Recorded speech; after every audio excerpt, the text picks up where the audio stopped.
असं काय निसर्गाच्या सानिध्यात जो एकदा जाऊन आला की त्याला ते पुन्हा ओढवता? निसर्ग कसा आहे, निसर्ग तुम्हाला भरभरून देत असतो, तुम्हाला तो घेता आला पाहिजे. कोणी बर्ड वॉचिंगसाठी जातो, नेचर ट्रेलसाठी जातो, किंवा झाडांचा पानांचा अभ्यास करण्याकरता जातो. काही किल्ल्यांचा अभ्यास करायला जातात, काही इतिहासाचा अभ्यास करायला जातात, माती आहे, डोंगर आहे किंवा दगड आहे त्याचा अभ्यास करण्यासाठी. हे वेगवेगळ्या प्रकारे तिन्ही ऋतूंमध्ये निसर्ग वेगवेगळ्या प्रकारे आपल्याला आत्मसात करता येतो, तो पाहता येतो, बघता आला पाहिजे.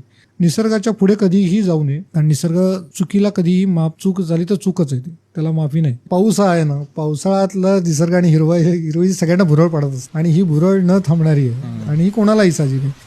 मी कुठल्या तरी कॉर्नरला जाऊन उभा राहतो किल्ल्याच्या, आणि ते पाणी वरती उडतंय, आणि मी सेल्फी काढतो, आणि कळलं नाही, आणि त्याचा तो अपघात झाला. कोणतरी म्हणतं अरे तिथे छान कारवीची झाड म्हणजे खूप फुललेली आहे, आणि असं कोणतरी टाकून देतं, आणि त्या लोकांना तिथलं काहीही कळत नसतं. कारवी म्हणजे काय असते, ती कधी फुलते किंवा किती वर्षांनी येते, तिची फुलांचा रचना काय, लोकांना फक्त जाऊन तिथे सेल्फी काढायचा असतो.